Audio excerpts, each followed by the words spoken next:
Demeurez en mon amour, comme je demeure en vous. Ainsi tous reconnaîtront que vous êtes mes amis. Demeurez en mon amour, comme je demeure en vous. Ainsi tous reconnaîtront que vous êtes mes amis. Bonjour à toutes et à tous, à cette veille du 5e dimanche du Carême. Est-ce de Galilée que vient le Christ? Ta parole, Seigneur, est vérité et ta loi délivrance. Heureux ceux qui ont entendu la parole dans un cœur bon et généreux, qui la retiennent et portent du fruit par leur persévérance. Ta parole, Seigneur, est vérité et ta loi délivrance. Gloire à toi, Seigneur Jésus. Évangile de Jésus-Christ selon saint Jean. Seigneur, purifie mon esprit, purifie mes lèvres et purifie notre cœur à chacune et chacun d'entre nous. En ce temps-là, Jésus enseignait au temple de Jérusalem. Et dans la foule, on avait entendu ces paroles, et les uns disaient « C'est vraiment lui, le prophète annoncé ».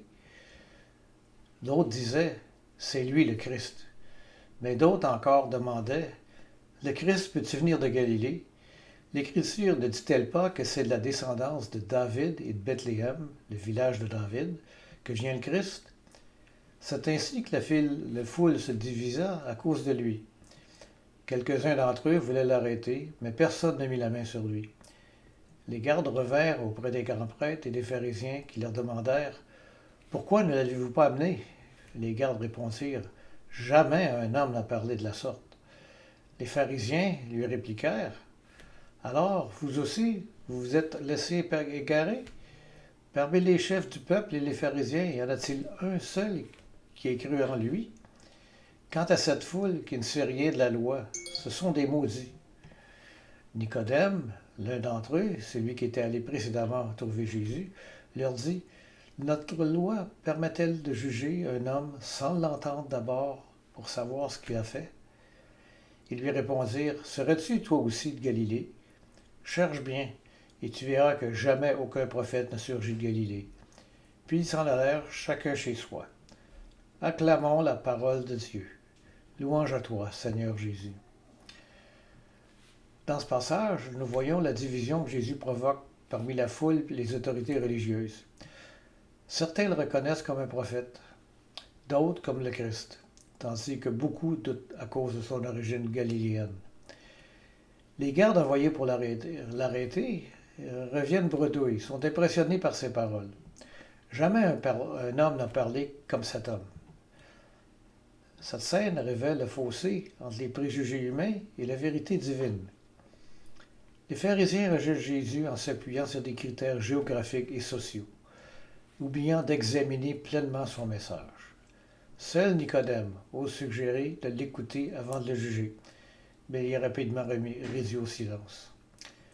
Ce texte nous interpelle sur notre propre ouverture d'esprit face à la vérité. Sommes-nous comme les pharisiens, rejetant ce qui ne correspond pas à nos attentes, ou comme les gardes, capables de reconnaître une autorité authentique, même quand elle défie nos préjugés? Et voici la question de la semaine. Quels sont les Galiléens de notre époque, ces personnes ou ces idées que nous rejetons par préjugés, sans vraiment les connaître? Comment pouvons-nous, comme Nicodème, être davantage disposés à écouter avant de juger? Bonne semaine. Essayons de rien juger avant d'avoir tous les faits.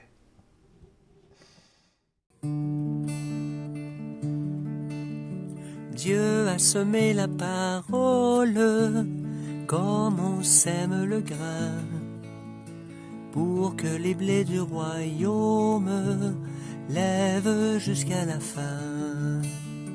Dieu a semé la parole comme on sème le grain pour que les blés du royaume lèvent jusqu'à la fin.